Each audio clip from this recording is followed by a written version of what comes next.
T'aawáḳ. Cook. Adisa shukwa yukak kwatan. Siark. Siudakusitan. Chisha inigi. Kleinach. Geshu T'aawáḳ sigu. Okay. Dachnach. Akwakta nayi kadiwas. Chish. Askinach.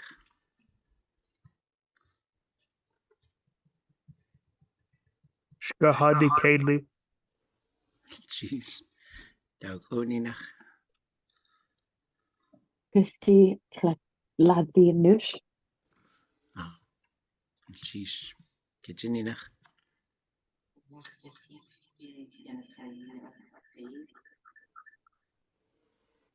Talkadin khoach.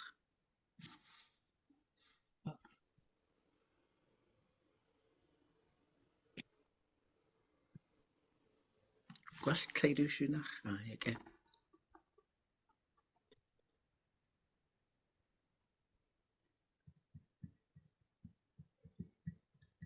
Nach Kudatankahídi yagyee. Dachadwsiwnach.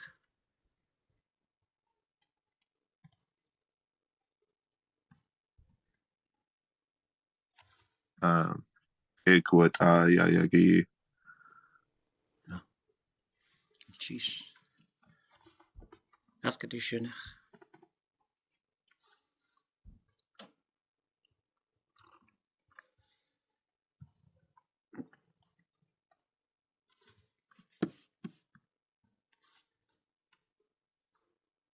Asatze.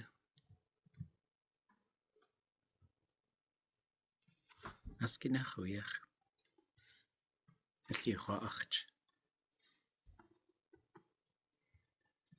Dachian Pawadlan. Yéil. Gashaknach.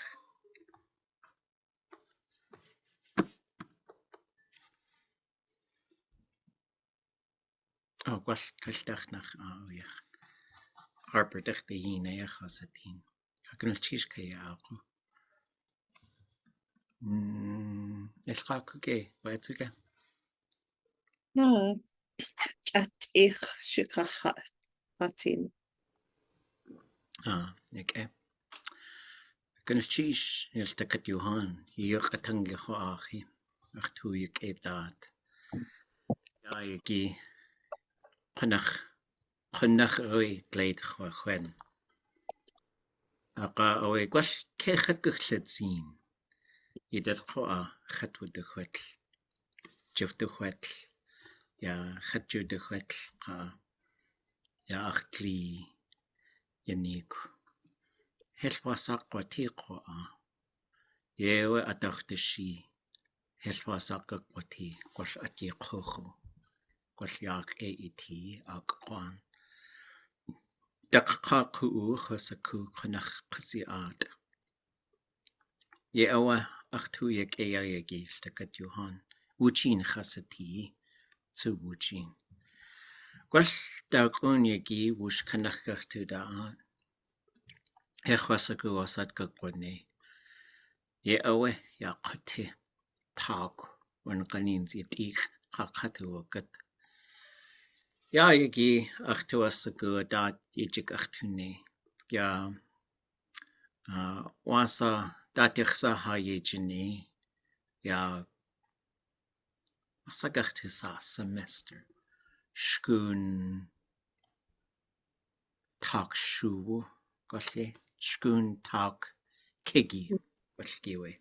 Kigi Yeawa wikuk akach shikit. Datichsa ha yejini. Gwall iti sandig ak qone atlain llingid qu atlatwqu. Gwall giwe. Woochin yejik achtune. Tlákw itika. Gwall kashuk itikayach. Achtu wasaku ak hanwutian. wooching qanach tlákw.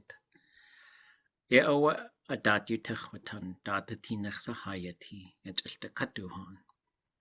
Aka yadlet kach direction ka location yudosago at x'úx'u gudesa gunachsa gudachsa. Ka katuwulitzin kachyiqatank. Yeo adat yutagachtuni. Ya yatatsu.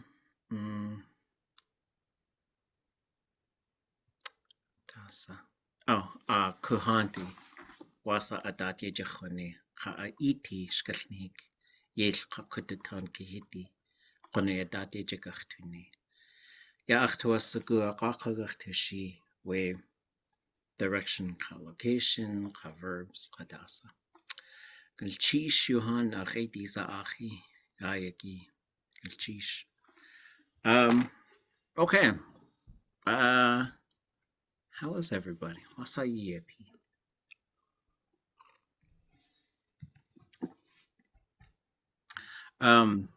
So today we're going to look over the syllabus.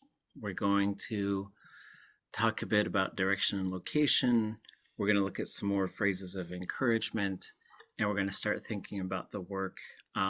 So I think my goal is to continue to go over some things. Like we did direction and location, we'll do time as well, because those are really talked about in the same way in Lingi.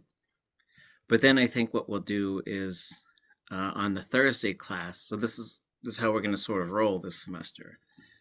Thursday classes, you're going to be given 10 translation exercises, mostly going English to Lingi. But as we get later in the semester, they'll start going in both directions. And they're going to be sort of themed. They're themed, but they're also intended to be sort of conversational type of sentences. So they're hopefully going to be useful in doing day-to-day conversation in Lingi. But like if we're talking about direction and location, then they'll be sort of focused on those things. And so over the weekend, you'll be tasked with translating some stuff. And those are sort of like your one at a time type of work, is your regular translations, which are based on the type of stuff that we're studying. In addition, we're going to be going through the next book that's coming out pretty soon. And there'll be another video, an animated reading of it that comes out. And it's Yéil Kudatankahídi. I'm going to show you folks the workbooks that we are creating for this book series. And this will get you ready for your midterm and for your final. Both of these things are going to be related to both of those types of activities. So basically, we'll be going back into these stories with an intention of looking for specific types of things that we're kind of studying. When we come back on Tuesday, so let's say on Thursday, you're going to get this list of 10 sentences to translate. I would really like you to work on your own. I'm not against people working together. I know the song, wooching, yagyee. But first, we're going to try it ourselves. And I tease, but also one time somebody got really upset because we were doing like translation exercises and they were running over to the elders and just, how do you say this? How do you say that? How do you say this? How do you say that? And I had to kind of go over and say, hey, you got to try it yourself. And they got really upset at me. And they said, do you not want me to work with my elders? And I said, yes, I do. But I want you to be ready for when they're not here. And so I need you to build your own capabilities, not just continue to ask them how to say it. And they agreed with me. We had this conversation publicly. It was there were tears. It was very intense. And I said, I'm not telling you not to work with them, but I'm telling you to do this on your own and learn how to use these resources so you can construct it yourself and you can start to build on your own skill level. Because if you're always asking them for translations, then you're not going to become a speaker, like you're not likely. And so for these sentences, these 10 sentences, do them on your own, because what we'll do is we'll come we're going to create a Google spreadsheet where you'll be able to enter your sentences. And then when we come back on Tuesday, I will show you, and sometimes there'll be multiple ways to translate some of these sentences.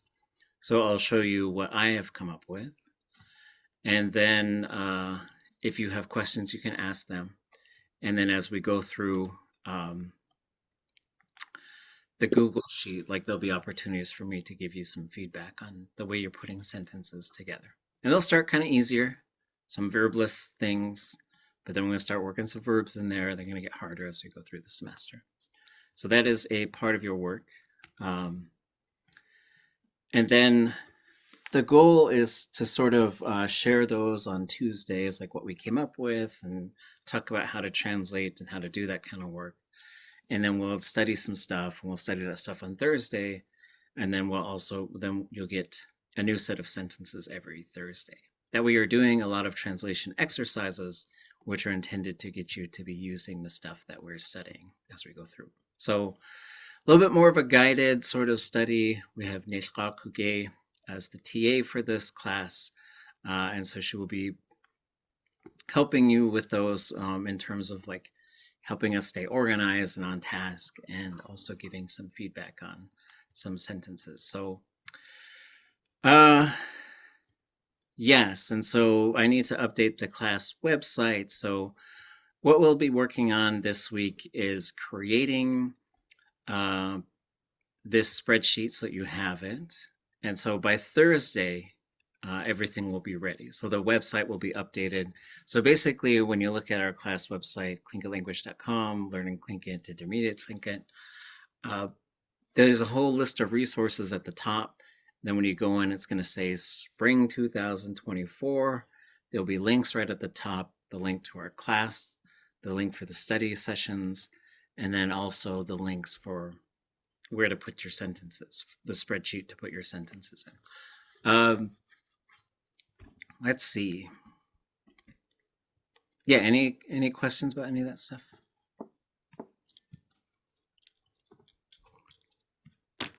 Okay, let's look at the syllabus.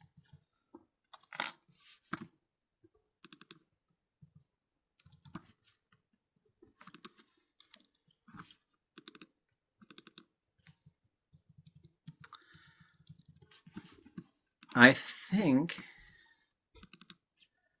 we talked about translating these 4 sentences that are on the syllabus. Am I remembering that correctly?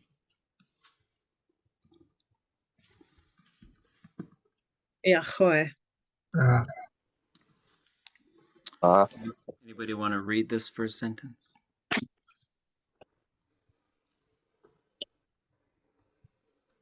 ldakát yagyee. Sheesh. That's Shakshani, whose English name is Marge Dudson. She was Ishkitan. And how do we translate that, folks?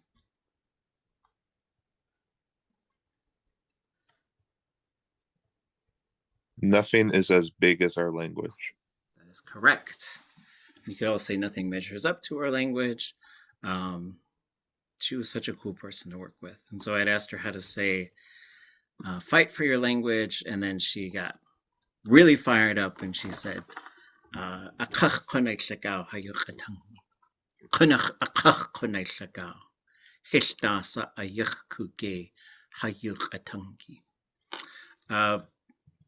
yeah, and let me drop a link into the chat just in case it's not showing up on your Blackboard for any reason.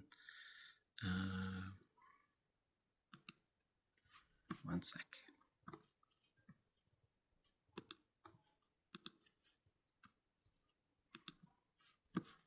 Okay. So the link to the syllabus is in the chat. What about, oops, this one over here on the right-hand side? Can somebody read that? Yagyee.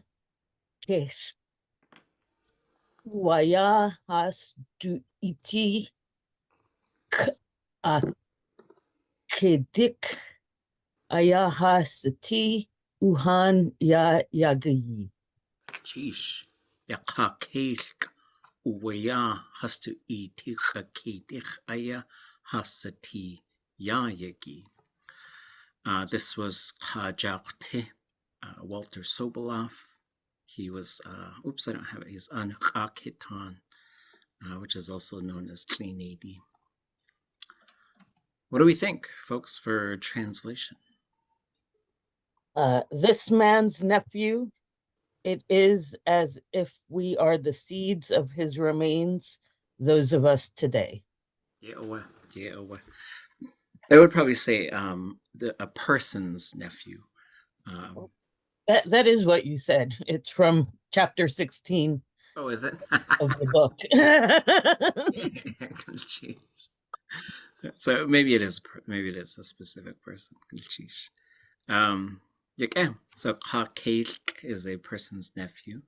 That's Kelk is a maternal niece or nephew. So could be male or female, doesn't really matter. But what matters is same moiety.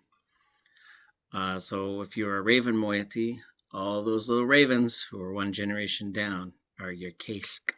All those eagles are Kashk. And if you're eagle, it's vice versa. Uwaya is it is as if. So uwaya is a really interesting, it could be used in a metaphoric way, but it could also be saying it resembles something. So you could say, for example, if something jumped out of the water and we're in a boat and you said dasaway, and if I wasn't sure, I could say chich uwaya. It looked like a porpoise. So I could also say chichoe if I know. If I'm not sure, I could say uwaya. And some things just get that name. There's a shark called chichuwa, which means looks like a porpoise. But I don't know what kind of shark that is. Hastu itikakahídi is a seed in their remains. Hasati uhan yagyee. Those of us. We are the seeds in their remains today. Okay. Ask questions if you got them. How about this? I didn't recognize in that sentence. I thought it was maybe something to do with like being long or being silenced in some way. Yeah, let's see. Let's go look for it. So in the dictionary, we're going to go look at ʼadudli and see what we come up with. So open the table of contents. Oops, I'm looking for a vote for some reason. So we'll go down to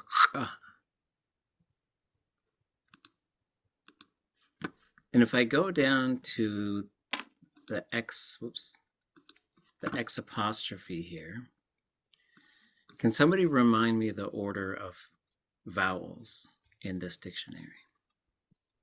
How do the vowels work? Is it the other way? Well, you have to tell me. Short A, high tone short A. Yes. So it goes, yep. Long A, high tone long A. Yes. So it's going to go A, high A, long high A vowels, right? And then it's going to go to the E vowels. So E, high tone E, EI, high tone EI. It's going to go to I, high tone I, EE, high tone EE, then U, high tone U, OO, high tone OO. So we're looking for ʼadudli. So we're going to get down to here. And it's here. So we have seeds. It literally means the thing on the tip of the branch, basically, or the tip of it. So ʼadudli is what it comes from. ʼadudli is a seed. And then when you have that underlined X on it, what that thing is doing, why is there an underlined X right there? Anybody tell me? It's a location, it's at that place. It's not Location, really, or is it pluralized? it's not really either of those. Those are really good predictions. It has to do with this right here. Let me zoom in. Which is Is that a clan? not really, but you use the siti verb to talk about clans. So yati, the yati verb means to be. The siti verb means to be one of these things. And you're going to put this underline X after whatever those things are. So sati, it is a seed. Or you could say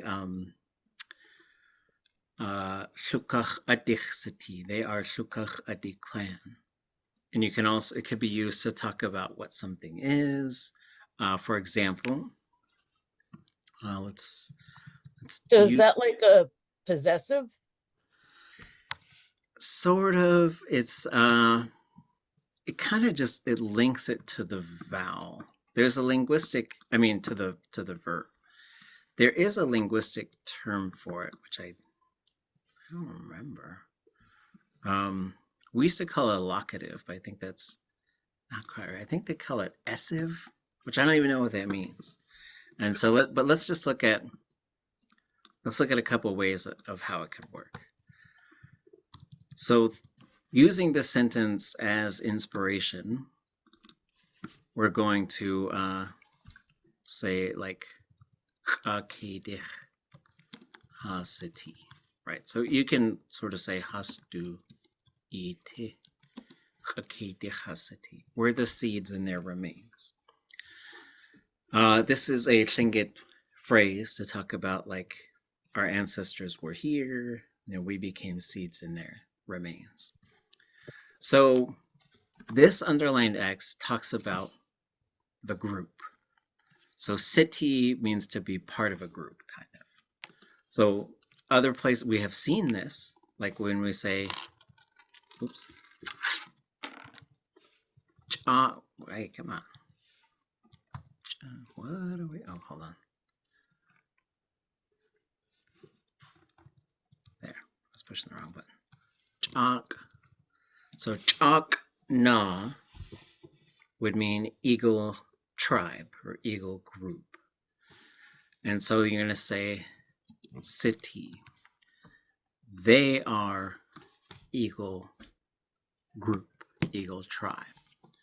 Right? And so this could also be Kudatankahídi. So what is Kudatankahídi?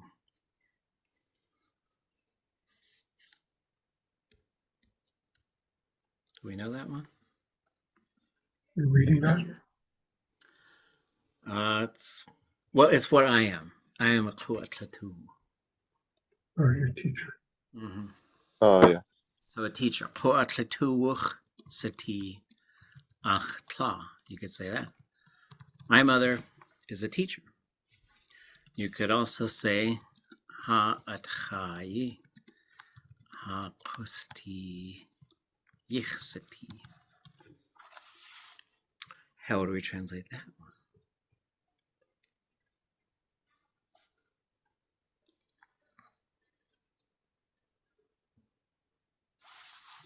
Our cultural foods. Our food is our life. Our food is our life. Our food is our way of life. You can sort of say it like that too. So, if you want to sort of use different phrases and tie things together, like people like these things are our life type of phrases. Like when people are writing grants and stuff, they'll ask us about things like that. I think here's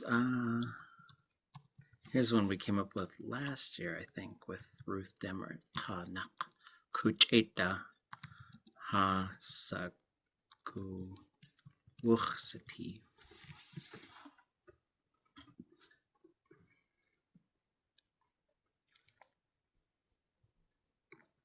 Any takers on that one? What do you think it is?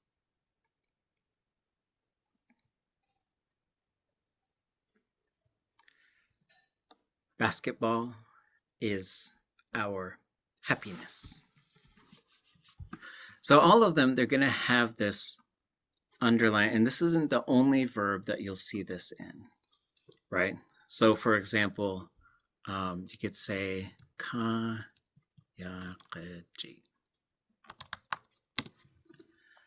What is Kayaqajit? That's a chair. That is a chair. Right. So you could say Kayaqajit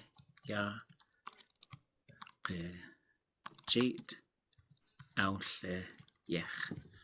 Do we know this verb, ʼadudli.átk?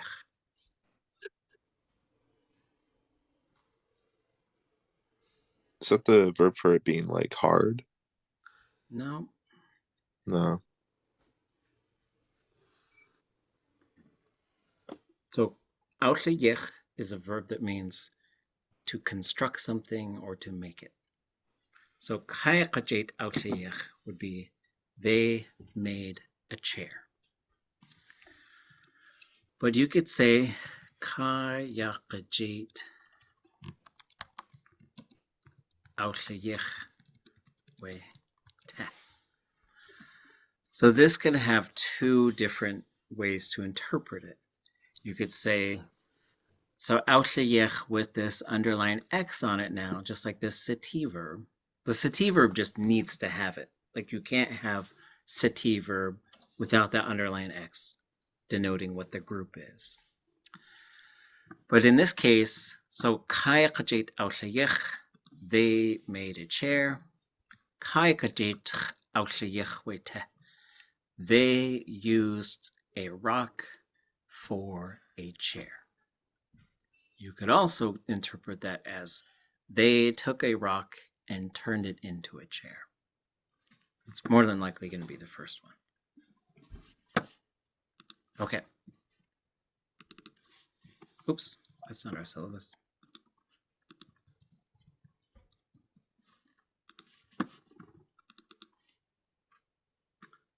So what about this one? Can somebody read this one?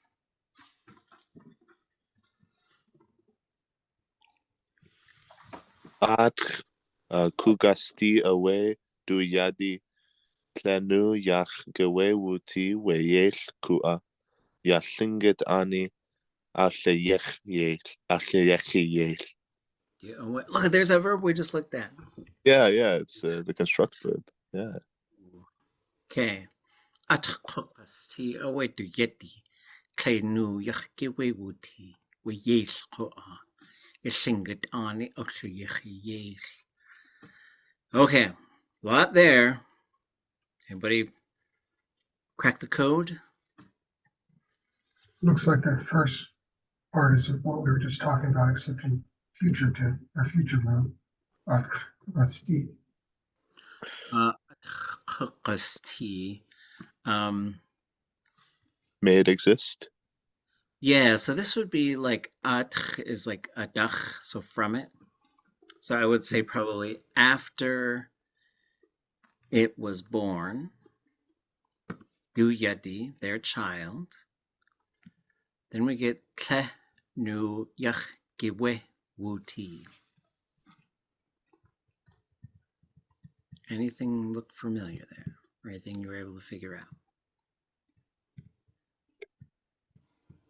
New is a News. fort, isn't it?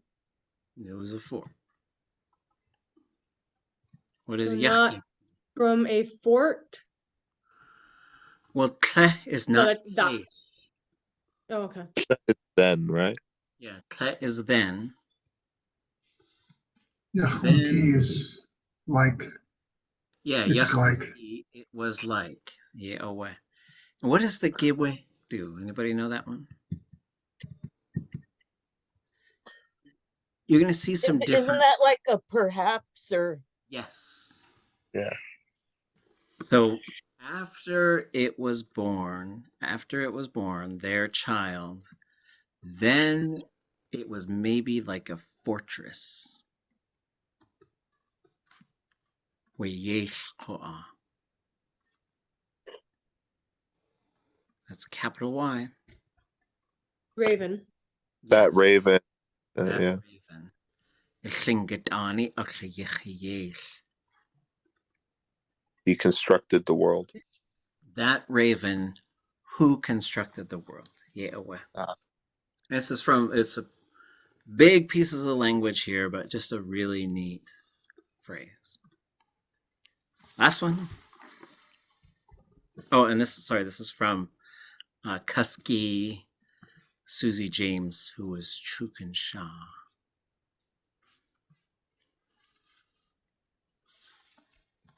Can somebody read this one? As tulaan kakusahan wa itech yenau. Sheesh. Just to on I forgot a word. Okay, should say take to Yéil. Shame on me. Okay, I'll fix it.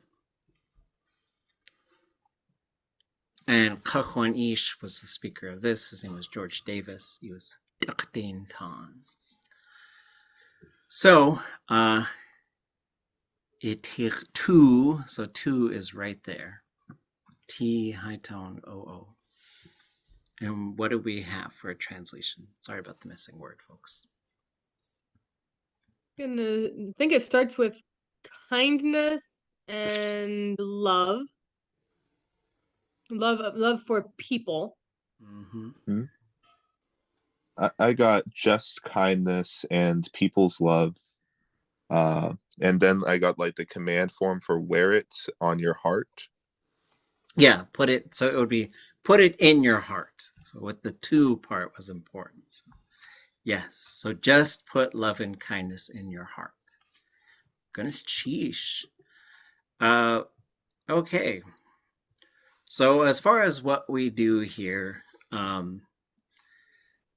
we're gonna try to like really create and maintain a safe learning environment. I really encourage you to use Tlingit, to try it out, to practice with each other, to try and find ways to work on it outside of class as well as in class.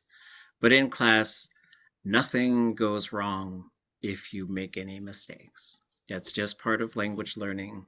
We're going to be trying to use the language quite a bit in here in terms of receiving it and understanding it, and then constructing it and speaking it. So our big goal this semester is to begin to move away from memorized things to constructed things, which is a big, big step for Tlingit. And that means we got to understand a lot of how the language works, but we also have to be using the language quite a bit, both in terms of translation work and just being sort of spontaneous, which is probably the hardest thing, is just to just go for it. But we'll talk quite a bit about like what it takes to do that, and what it means to just sort of begin to really use the language in a conversational day-to-day type of way.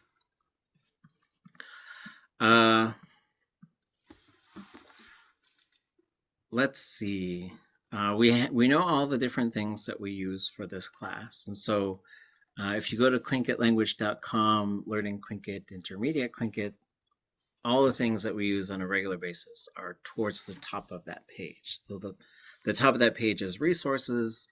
There'll be a few different things that we're making as we go along. So one of our goals, there's a group of us who work in Tlingit, and one of the goals that we have is to create a workbook for Hausanecha Yucatangi, and to create a book that's basically 300 conversational phrases that's intended to just sort of really push people to be conversational in Tlingit.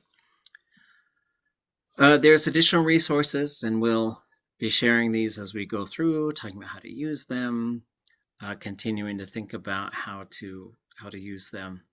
The goal is to be able to use 100 verbs. So by the end of this semester, hopefully you know 100 verbs.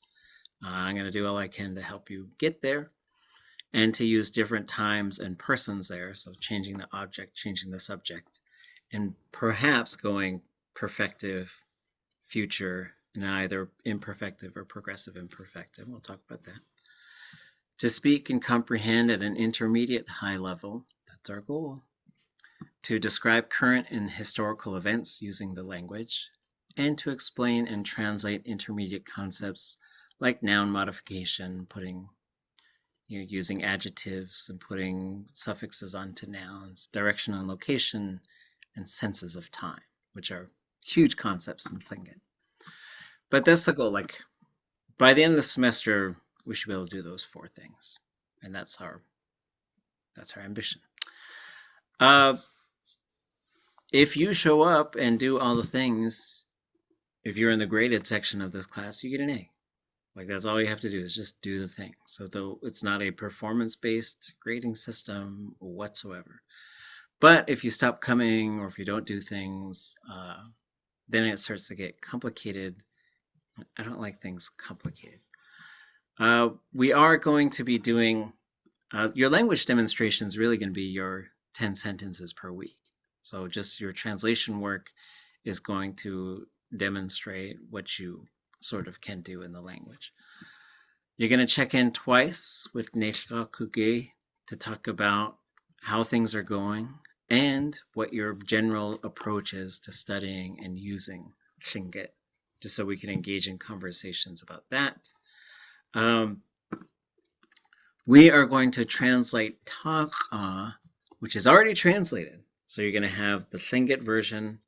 There's going to be a blank column in the middle. Then there's going to be the English on the side from x'úx'u. So this is told by Robert Zuboff. It was recorded by Constance Nash and Jillian Story, x'úx'u and not tlákw. But you're going to translate it yourself, which means you're going to show me that you understand every single word that's in that story. That's your midterm. It's like the answer is there, but it's kind of not there. It's like a guide. You have the Downhowers guiding you to the answers. And then your final presentation is going to be creating a series of short conversations. And we'll talk as we get closer to the end of class about what exactly that means, but it's probably working in pairs to write a script for a conversation. And then during our final meeting, acting out that conversation. Because I would like to hear emotion, and I would like it to be a situational conversation. That means you're going to tell me how well do these two people know each other? What's the situation? For example, here's an auntie talking to her nephew and getting upset because he's owed her $200 for a long time, and he just got his permanent fund and bought himself a television, right? Or something like that, right? So I want some details of the conversation. I want it to be a day-to-day conversation, and you don't have to do like super complicated things with the language, but you do have to have some emotion in there, and you have to have a situation. Starting on Thursday, things got a little bit bumped. There's a separate Zoom link there's the Zoom link for this class, and then there's a Zoom link to have study sessions in Tlingit. And I will be on the second Zoom link Tuesdays and Thursdays from 12 to 1. So if you want to pop in and just chat in Tlingit, if you want to ask questions, if you want to practice stuff, I will be there. I'm trying to set up a grid of times where people can just be at that Zoom link. And we'll have hopefully 5 or 6 different advanced speakers and current teachers of Tlingit who are taking a session. So Ida will have a session, Yagyee will probably have a session, ldakát will have a session, and x'úx'u will have sessions. And so some of them will just have an hour per week, and then some of them will have a couple. So that's the teachers of Tlingit. That's what we're going to try and do, is shift some of our office hours to having this time where we're available to speak Tlingit and to just talk about stuff, ask questions, whatever. So I'll make sure that you folks have that. But when you go to tlingitlanguage.com and intermediate Tlingit, that second link is right there. Okay. Please assess the course. I do not have enough people who do assessments of the courses that I teach. And so I think the administration is getting suspicious that people don't care about what I do, or I don't know, who knows?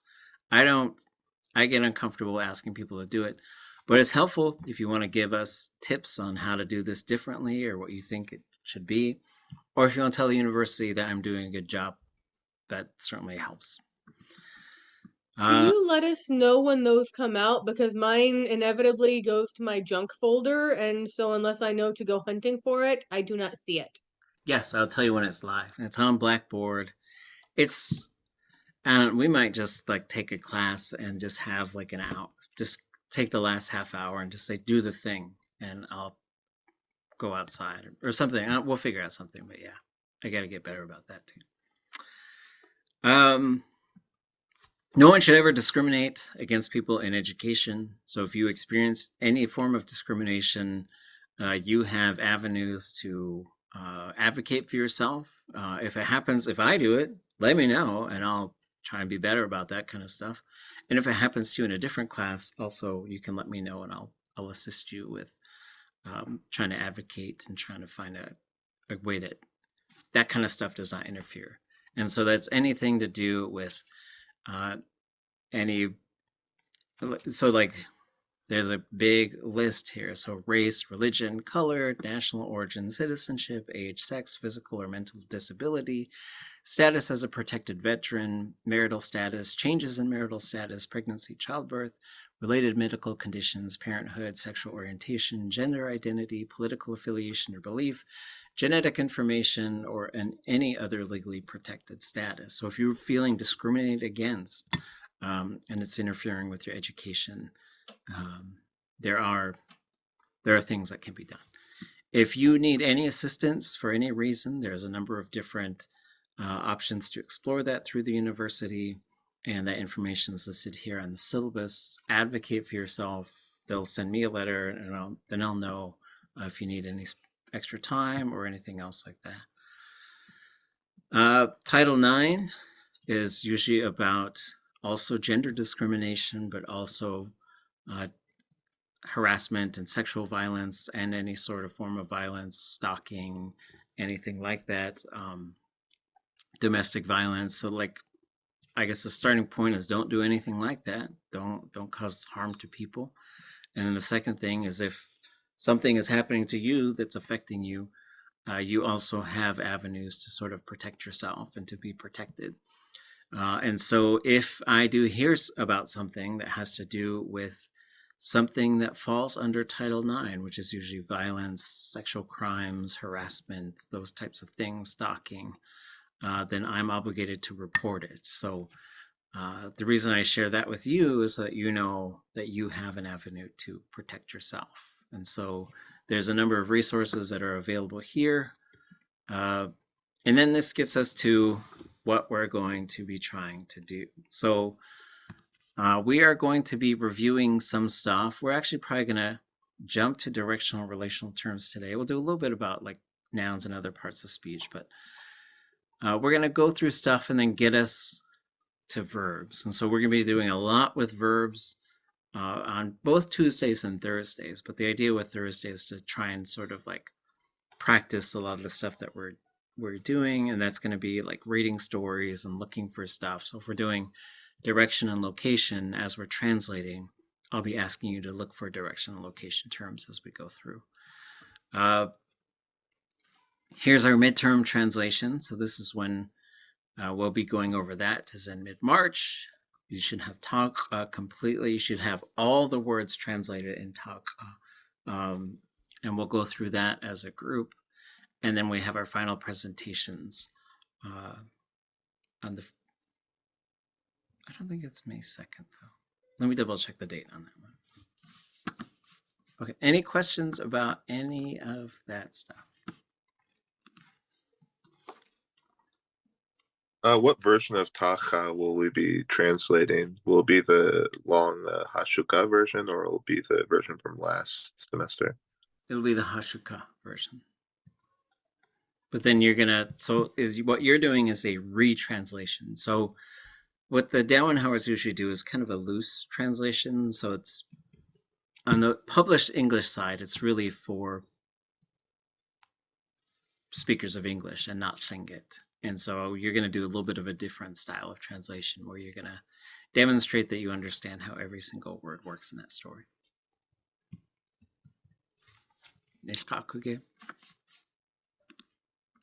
I was trying to type something and Rose my hand.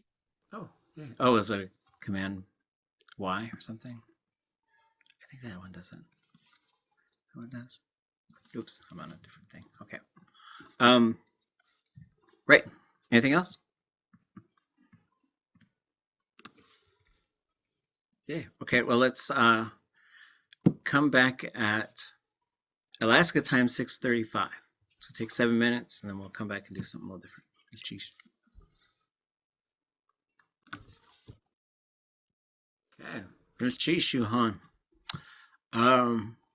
So we had a question like at the beginning of class about some time stuff. So I did want to just share something because I was getting a little bit confused probably 10 years ago about some of this stuff. And so I asked George Davis and Marge Dutson,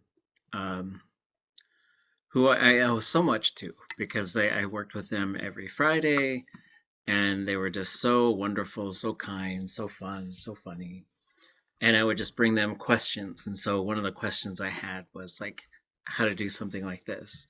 So on the right, you see the I worked all day, I work every day, I worked 5 days ago, I worked for 5 days, I will work 5 days from now, and I will work for 5 days.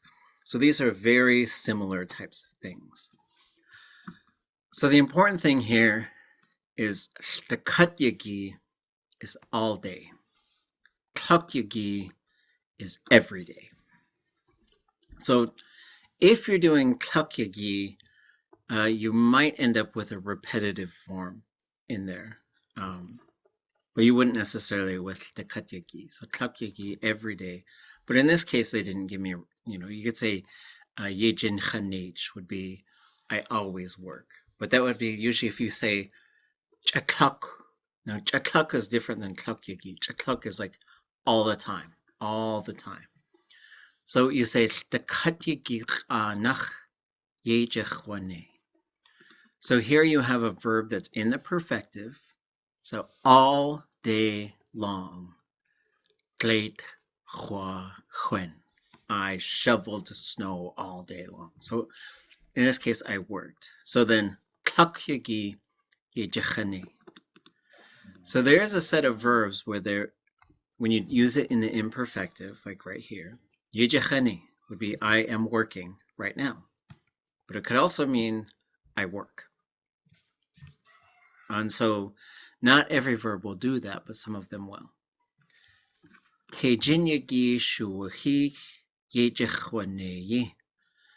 5 days have passed from when I worked, right?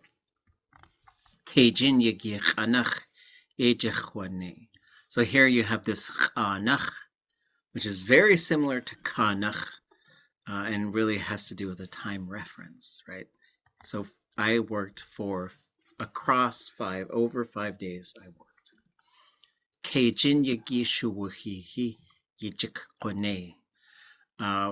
When 5 days have passed, I will work. And I think you could also use this one in a future. When 5 days have passed, I will work. But this is how he said it. It's how they both said it. And then I will work for 5 days. Okay. Any questions about those?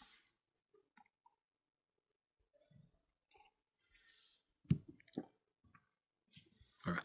Okay. I don't think I know enough to have questions yet. I don't know enough pieces of the recipes for the language. Mm-hmm. Yeah, time is tricky, but we start to get a sense of it, I think. So we start to build our sense of how it works. And so we'll come back and look at this because it's got some other things too, just in terms of telling stories. We were having some conversations about, I'm going to show you the text.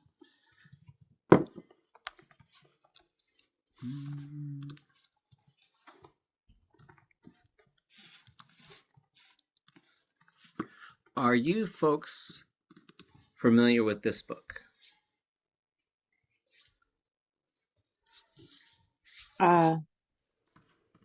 So this is let's see, let's do it. Yéil. So ʼadudli.átk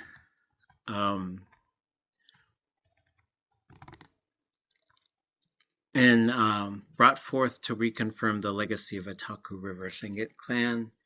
This is by Elizabeth Nyman and Jeff Lear. So this is through the Yukon Native Language Center and the Alaska Native Language Center. It is out of print. And I think you could, if you see it somewhere for less than $100, then buy it. But also, I'm working with the library to see if we can just have a digital version available. If you want to go find this one, you could find it on the Tlingit curriculum folder. It is written a bit differently than what we might be used to. So for example, if we go to the first text, the Battle of the Giants, we'll see it written like this. And so it is written in the Lear orthography. So if we go down, this is what we're looking at. Tlákw, wooch, awe atastati in you. Yagyee, which Kudatankahídi, yagyee, we wants at a. Awe tlákw, wooch to gate has ldakát, tlakw, wooch in has the teen. T'aawáḥ has at ʼadudli.átk, wooch x'úx'u giant. Seidayaa.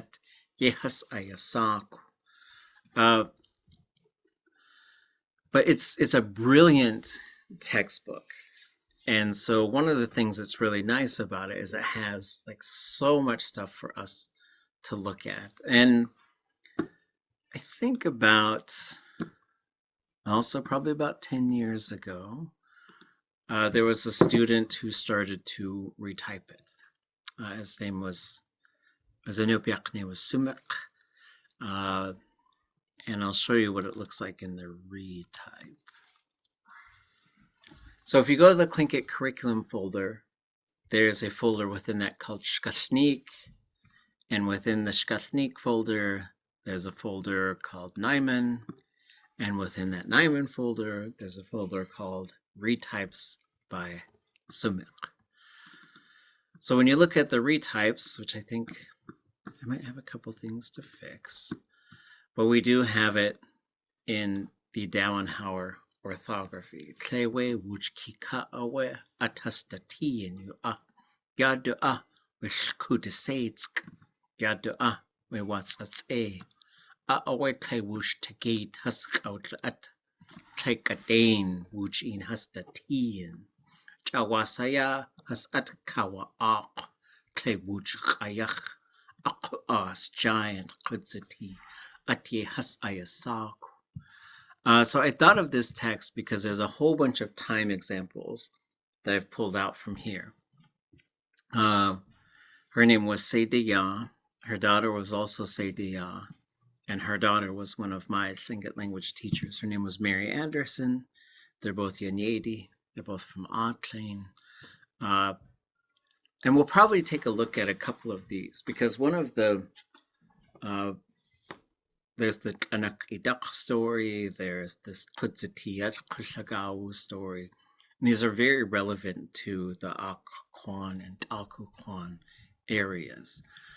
Both of those stories, this one takes place in T'aawáḳ, the other one takes place near ʻAwáḥ. And then there's also these narratives where she just kind of tells her life story. And it's pretty amazing because you don't have a lot of documented narratives that are like that. Chiitwu Joe Binger is working on some from his mother, Sophie Smarch. At some point, I'll probably work on some from Cajuan East George Davis. But sometimes when you have these personal narratives, you just have, it's a bit more, I guess, day-to-day language than like big-time story language. So anyways, it's amazing. It's an incredible text. At some point, we'll probably push for like a republication of it in the Dauenhower orthography, but we'll see how that goes. Okay. So we left off, we were working on some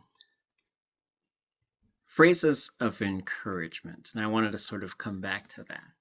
So I think we left off probably here. It will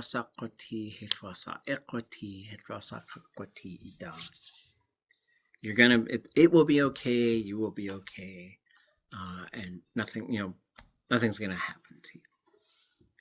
So the way we're doing this is we're trying to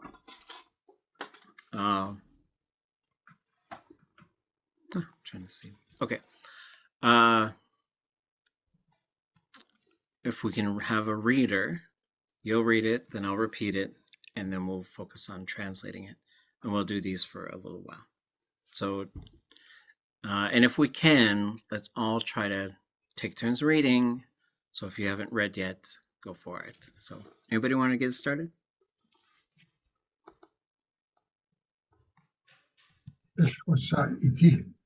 Sheesh.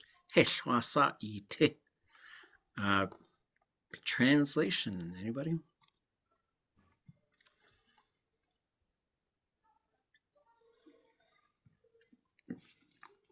Predictions?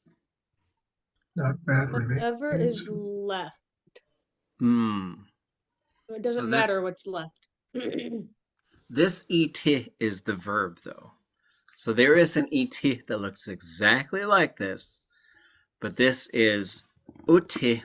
So what we have here, so the verb is uti, like this. That's how, like if you say sa uti, it is okay.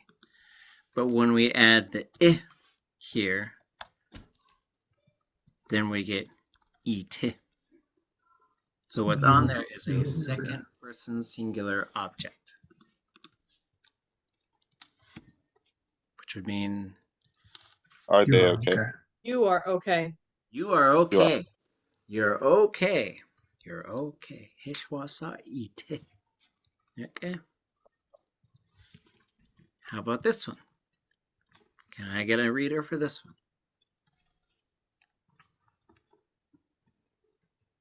Heke wasa ite. Sheesh. Heshke wasa ite. And what do we think for a translation for that?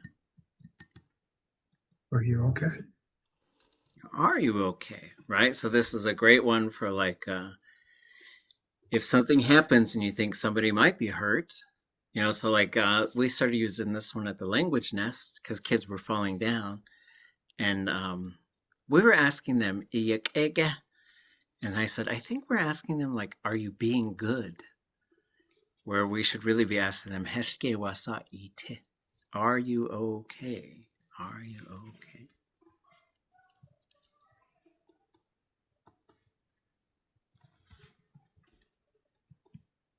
Can I get a reader for this one?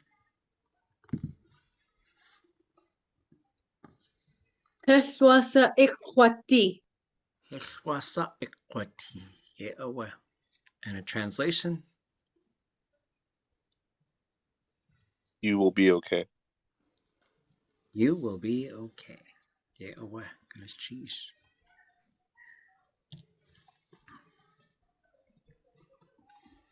Can I get a reader for this one? Yingati. Yingati. And what do we think for a translation, folks?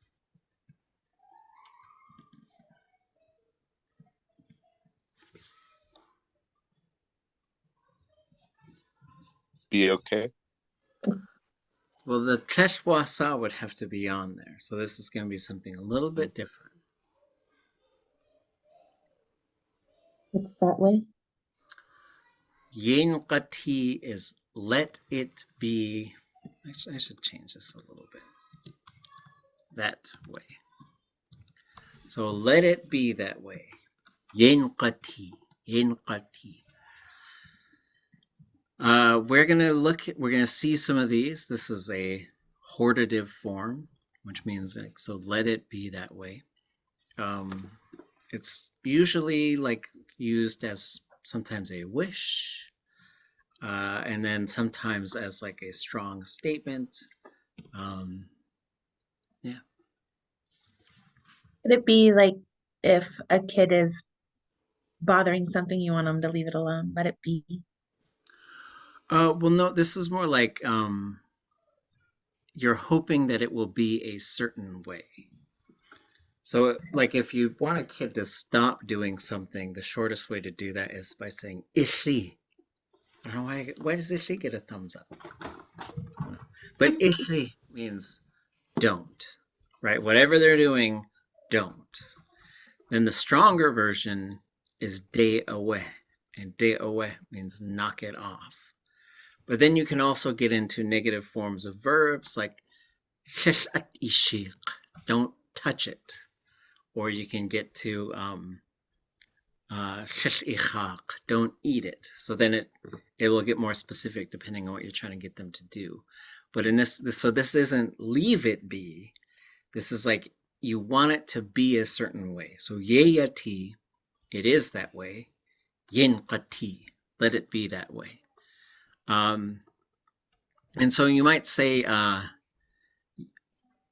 if you wanted it to be good, or you wanted it to be, you wanted it to be used or something, you might say yinqati, let it be that way.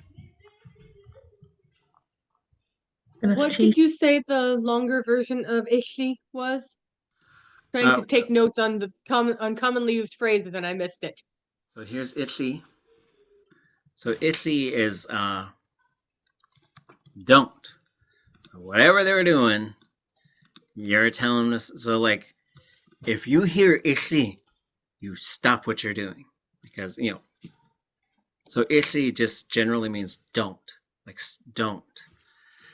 And then so that's a pretty short thing. Like you need to communicate something right away, and then you have t'aawáḳ, and t'aawáḳ is I think of it as knock it off. And it could also mean like that's enough, right? And so, but these are getting into corrective statements, right? So for example, if my kid is making jokes and they're just having fun, and we're all laughing, but then they take it too far, I might say t'aawáḳ, and that means stop it, right? Knock that off. So ishi, like for example, if the situation was like a kid's gonna touch something and that thing is very hot, I'm gonna say ishi, because I need to communicate that right away, right? But then, and this is related, so the longer version of this is you're going to get shish verb, and then there's going to be some sort of underlined K ending. And it kind of depends on the verb, how that gets put together. But that's going to be don't verb. Like, we'll look at a couple of examples of this. Right? It's a bit of a more complicated way to put something together.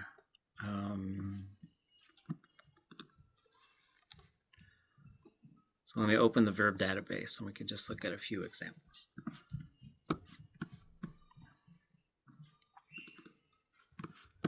So here's the verb database.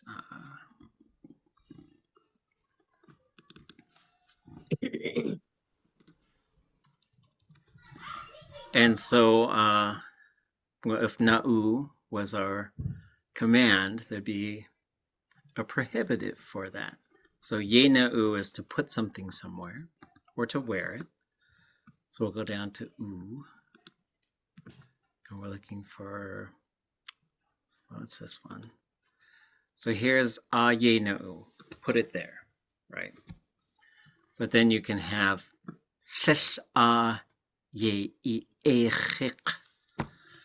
So for some of them, the prohibitive is kind of complicated. So until you learn how to put them together, you can memorize them. And like this one is it's a little bit more unusual. Like a more common one might be to eat something, right? So we're going to go to cha, And we'll go down here. And here's eat it. Ha! Right? So there's something in front of them, some broccoli, piece of fish, and you're trying to tell that person to eat it. Ha! That means eat it. But then you have x'úx'u, don't eat it. So there's a command form, right? And so, well, this is a command form. This is what we call a prohibitive form. So another one would be, let's do touch it, right? So if you want to touch something, you would say, touch it, right? Yishatishi, touch your head. Yijintishi, touch your hand. X'úx'u, don't touch it, right? And so that's a command. And so you do have here, and sometimes when we talk about Tlingit, we have some things that are shifting and that we might not be able to control that shift, like the loss of the nasalized Y. But there's some things that are shifting that we want to control that shift. And one of those is you might hear people say tlákw, ishik. But technically it shouldn't be tlákw as in not, it should be x'úx'u, which is don't. So those are two different things. Tlákw and x'úx'u are different things. So when you say don't do something, x'úx'u should be the first thing that you're saying.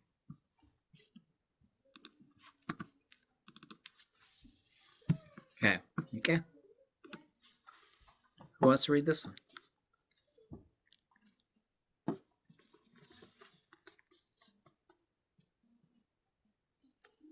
ʻadudli.átk. ʻadudli.átk. Yagyee. Oh, no, ooh was by it. Okay, so it's going on. And translation. You are kind. Yagyee. You are kind. ʻadudli.átk. Who wants to read this one? yagyee. Yagyee. And a translation for that one. Anybody know?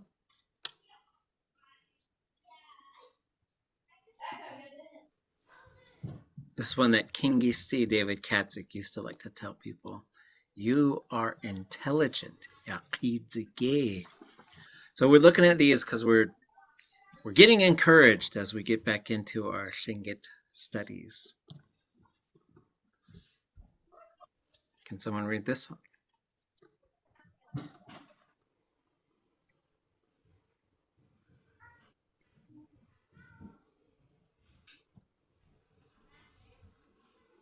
Ach t'aawáḳ i kach. ʼadudli.átk. Yagyee. Does anybody know what that translates to? I am proud of you. Yagyee. I am proud of you. ʼadudli.átk.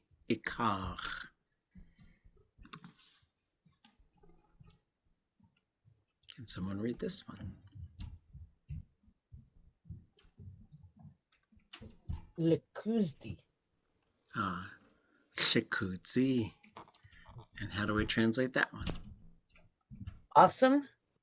Awesome, or it's amazing, right? It's amazing. One of those A words. Yagyee. How about this one? x'úx'u. x'úx'u. And how do we translate that? You are magnificent. You are amazing. Yagyee. You are amazing. Okay. Can I get someone to read this one? x'úx'u. Yagyee. x'úx'u. And how do we translate that? You're strong. You are strong. You are strong. Yagyee. Can someone read this one?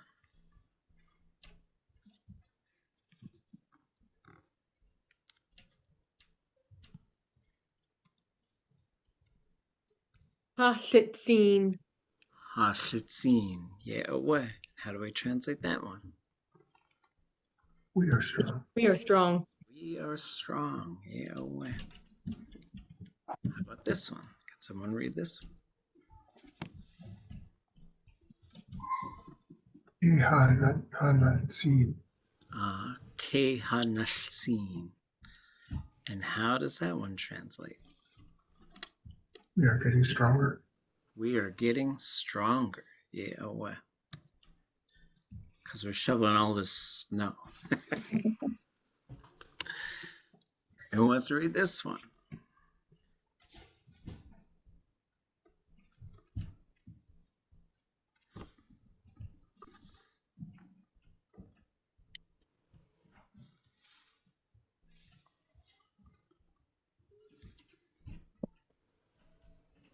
Wooch in kehaguchtlatsin. Sheesh. Wuchin kehaguchtlatsin. Look at, there's no high tones in that whole thing. That's pretty cool. How do we translate that? We are stronger together. We will get stronger together. Yeah, so this is a future form. We'll start to recognize that. Guchtlatsin. Okay, a few more. Can somebody read this one?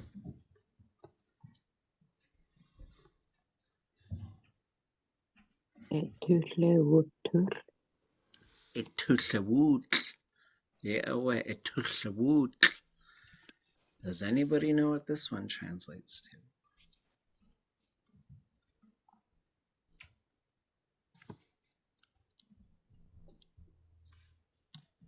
You are strong-willed. You have fortitude. ʼadudli.átk. How about this one? Yagyee. Yagyee. Yagyee. And how does this one translate? It's inside you. It's inside you. Yagyee. How about this one? Can someone read it?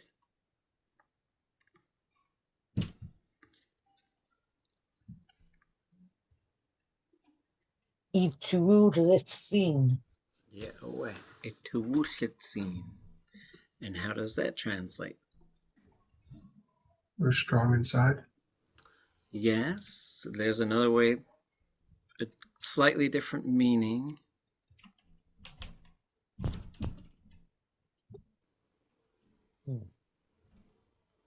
You are brave. ʼadudli.átk. To have strong thoughts, strong spirit, strong emotions, and Tlingit, that's considered brave. Last one.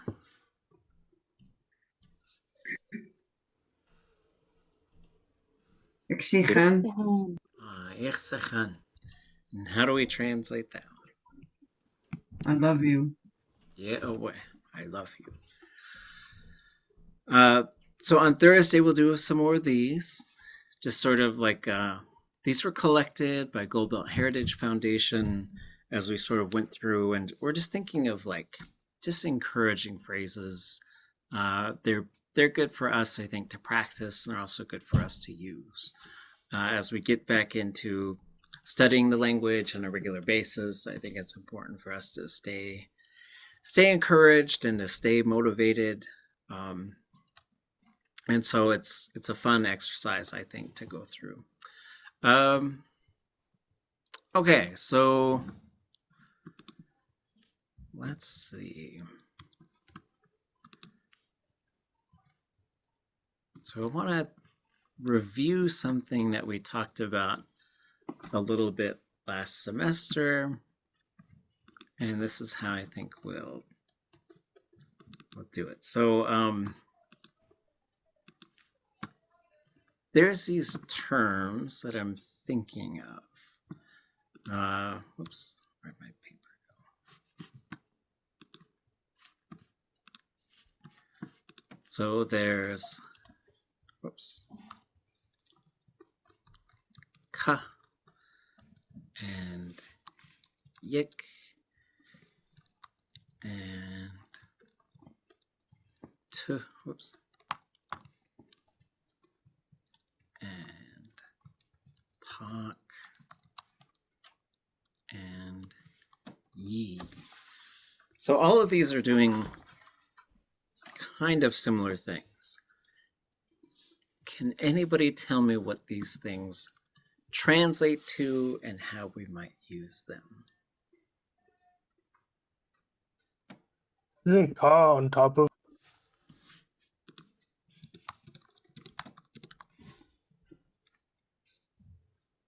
Yik is in the shallow container, or like an open container.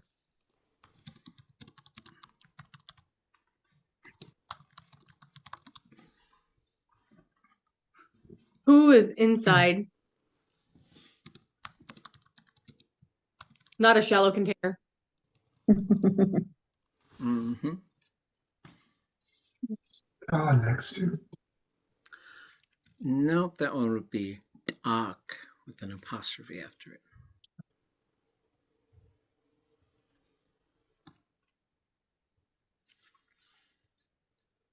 Oh, it's like underneath, right? That would be yagyee.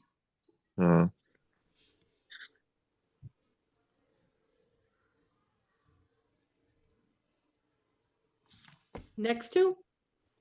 That would be ṭaawáḳ.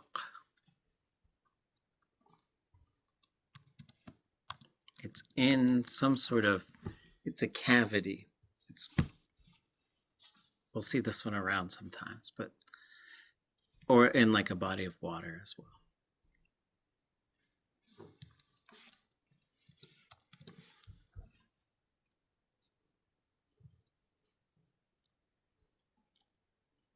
Is that above? Well, there's a yagyee which is below, but this is a different yagyee. It's kind of related to all these other things up here.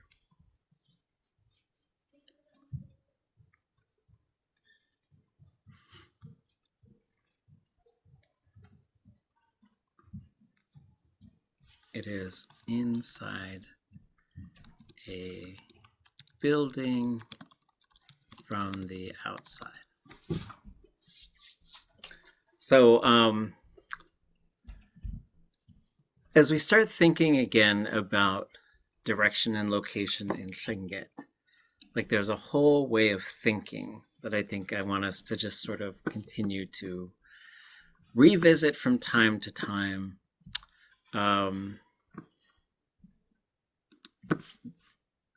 Because I think they help us to see like how the language looks at things and how the language thinks.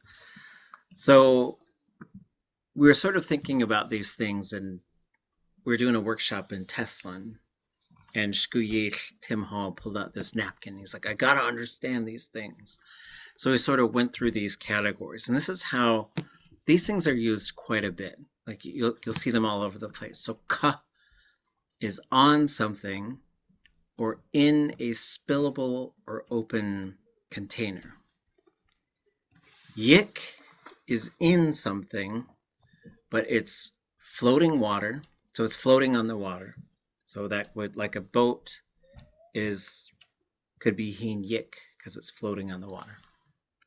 It's also in water that's shallow. So I think of it as probably below the knees. If you lay down, you wouldn't really be submerged.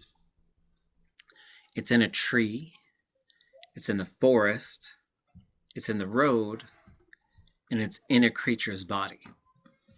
So when Raven went into a whale, he was yagyee, yik. He was in the whale, but it's yik. So some of these, they have these sort of categories, and they don't really line up the same way as English does all the time. T is inside a closed container, a box with a lid, inside your thoughts usually, although it could be inside your head sometimes. Inside of abstract concepts like ʼadudli.átk, right? It's in you, but that's usually saying it's in your mind, right? Then you have ṭaawáḳ, which is bodies of water usually deep enough to submerge, which is really interesting. I think it's really interesting to me because the first time I started thinking about this stuff quite a bit was we were driving in Dísi. This was probably 2005. And I saw a brown bear sitting in the river eating a salmon.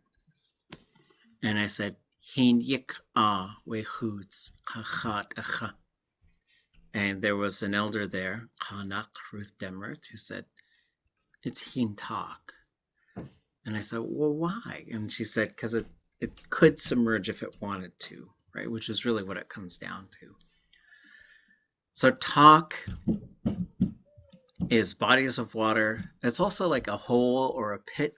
So you could say, wooch takka we hicht. The frog is in the hole. It's in cavities, like in between two big canyon walls, perhaps. It's also in fire. So you say, you might say gantate. They threw it into the fire. And it's also in your eyeballs. So the name of the pupil is ʼwooch, which means like the eyeball has a cavity, which is really interesting to me. Yi is in a building or a home, but you usually use that one from the outside. So for example, if I was inside of a building and somebody knocked on the door, I might say, if I'm inside, I'll say neshku. But if we're both outside of the house, I'd say hit ye gu. Thoughts or questions? Oh, tan yikt wuta han solo ka, or x'úx'u, because we have to pluralize that. So tan yikt x'úx'u Han Solo ka Luke Skywalker. He slept inside of a tauntaun.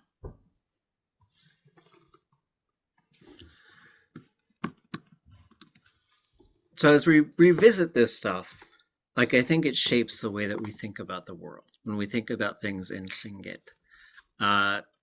So there's these lists of things that we sort of looked at, and we're going to look at again, with the idea of really trying to internalize some of these things. So there's 3 different ways that these direction and locational things work. Some of them are relative to the speaker. There's not too many of them. Ya, he, we, you, ha. 5. There are 5 of them. So it's right here, here, there, way over there, in this area around us. But whoever's talking, that's who it's related to. So if I'm saying yeah, it means it's right here next to me.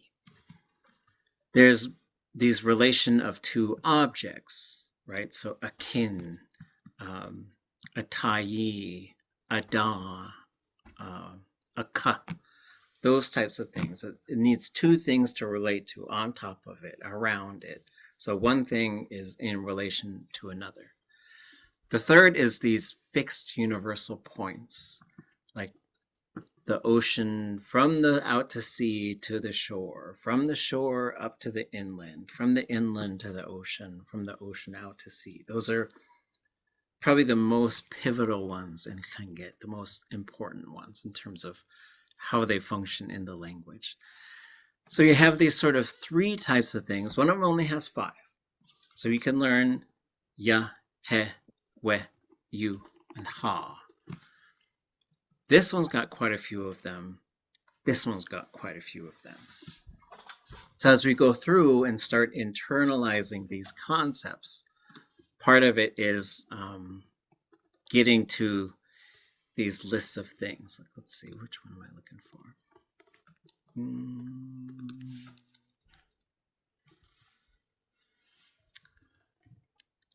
So like, for example, here's some. So you have dak, de ki, de kinde, Diginde, Gan, Nes, Yi, Ichki, Naki, Nich, or Eik, and then Yun. So when would you use Nich? Why does this one have 3 for the beach? Anybody know? Isn't one of them just a name for the beach and another one like going towards the beach? Yes. So What is it? Nich, From land. yeah, so Nich is sort of on, because there's, well, I guess let's see. So you have Nich, you have Ik or Eik, and you have Yun. So all 3 of these are referring to the ocean beach. This is not a lake, it's not a river, it has to be the ocean.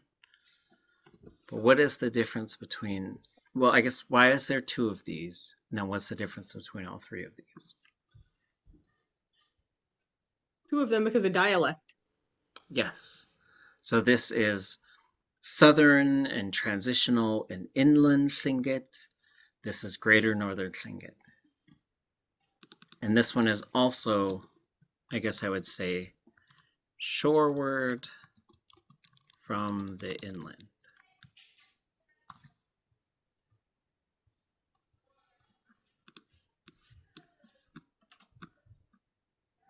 Nich is just Yun beyond. is shoreward from the ocean. Yes. Oops. And Nich is just when you're there. Yes.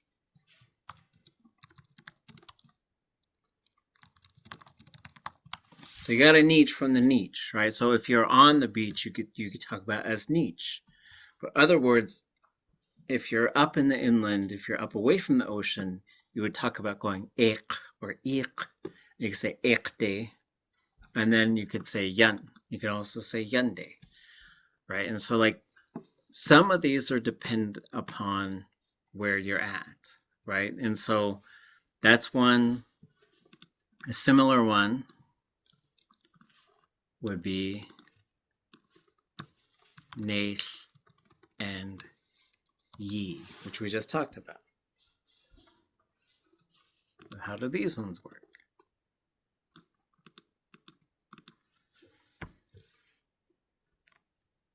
You just said when is when you're inside.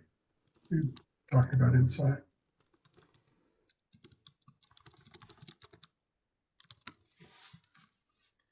And so Yi would be the exact same, but it would be from the outside. And so some of these can be a little bit tricky, right? Because if you're inside, you'd say Neishke. If you're outside, you'd say Hityigu. Yagyee. So Yun also means coming to rest. Is that similar to like, I would just imagine a boat coming onto the shore and coming to rest? Is that sort of the analogy for Yun? Well, so Yun is and so this is where, like, I think this concept of the ocean is really critical to Tlingit, even for inland Tlingit speakers, for people who are they're miles and miles from the ocean. Because Yun can also pop up in a verb, right? So if you say T'aawáḳ, oops, and Yun T'aawáḳ. Does anybody know what the Yun does to this verb?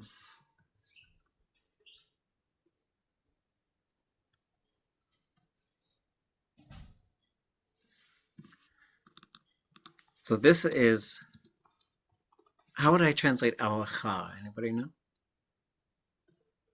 They're hungry. Not hungry, but it's in that same kind of area. Mm. They're eating. They They ate. Fire. ate it. Oh, And this one, T'aawáḳ, they finished eating it. So what yun does right before a verb is to say the verb has reached completion, which is really interesting. It's because it seems to be the same yun that's the shore, right? It's just, it goes low, like that other one is high, right? So same thing. So like you might have heard people say this. That's a question. Are you finished working? Well, if I say yagyee wene, does anybody know what I'm asking? Are you finished? Are you ready? Are you done thinging? Are you ready?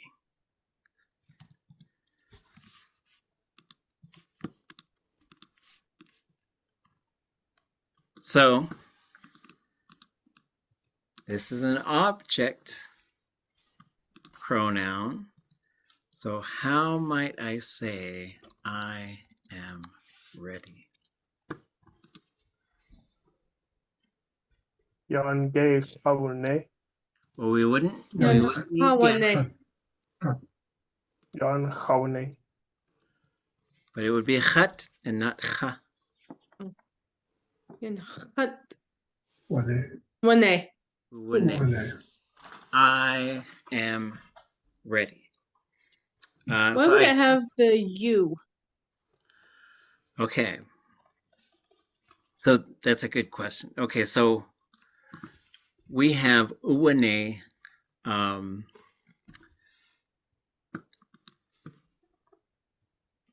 So there's, well, here's the answer is sometimes you can have woo as a prefix, and sometimes you can have ua as a prefix. The difference here is going to be, let's see, what do I want to do here? Okay. So this is a zero conjugation, and this is a non-zero. So what that means is every verb has a conjugation type, zero, na, ga, and qa. That's going to affect how the verb conjugates. And this is a case where sometimes you mark something, which would be the verb reach some sort of completed state. For example, you would, if you were to say, they went to that house, you would say, hit day woogoot, right? Hit day woogoot. But if you said they came inside, you would say, nesh uwagut. And you would say, hot uwagut. So both of these are what we call zero conjugation. That's where you get the uwa. Otherwise, you'd have woo. So this is something, there's a couple of variables in these, what we call the perfective mode of the verb. And the third person and the second person singular are the ones that are affected by this. Because you would say, you went towards the house, hit day ye good. But you would say, nesh iagut. And you would say, hot iagut. So what you're going to learn is when you learn how to put a perfective together, you will learn which prefixes have like these alternate forms. So like I would say ye good is pretty common.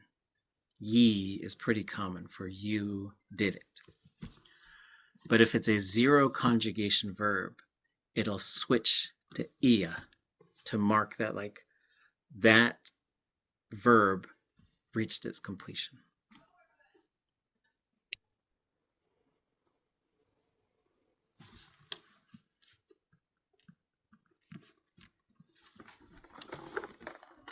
Okay. So here's some relational things in Tlingit. So we can see the definition here. Da, ldakát, ge, gu, qe, iti, ji, e. And as we sort of learn these relational terms, we'll learn that some of them are much more common than others. Like ka is very common. Da is really common. Ldakát, you don't usually hear that on its own. You usually hear like ldakát, but that means a container around the outside of something. Iti, you'll see that quite a bit. Ji, the possession, that one's going to be in the language quite a bit. Like, and so like how these ones function, like sometimes it makes sense. Achjit iyete, you gave it to me, right? Achjit, give it to me. Thank you for giving me the time. But sometimes they're going to be like if you said shidzi, that means it's difficult. Shidzi achji, it's difficult for me. So sometimes it's, you know, it's the possession, like jiwu. You say Kate, or you say kuhida achjiwu, gukha achjiwu. It's in my possession. So like I have it. But then other times it might not, you know, if you say achjit khaniditan, what you're telling someone is call me on the phone. So what I'd like you folks to do is, as we start to wrap up today, there's a chapter which we've probably looked at here. It's chapter 7 in T'aawáḳ Hayuch. So, whoops. So this is chapter 7, and it talks about a bunch of these direction and relational terms. We just looked at quite a few of them. It sort of gives you a little bit more of an explanation of how they work. It gives you some examples. It talks about differences on how Tlingit uses these terms and how English uses these terms. And then it starts to introduce some of these concepts. And then it goes, you know, we talk about suffixes. We talk about some combinations here, which we'll talk about this stuff on Thursday too. Like the big thing with these combinations is like, watch what happens to these vowels, right? So for example, when you have ya for right here, it tends to stay long and high. Yadach, yade, yanach, yat, yadu, yach, yach. And we'll see this same pattern, like going to a long high vowel, repeated with he, we, and yu. So what we're trying to do is like recognize these patterns. We're looking at these suffixes, dach, de, nach, t, w, So what I want you to do is to look at this chapter, look at all these examples, and then on Thursday, we're going to start practicing putting some sentences together. And then I'm going to give you your 10 sentences to translate over the weekend that are going to have to do with these types of concepts. Any thoughts or questions before we go? That's chapter 7 in T'aawáḳ Hayuch.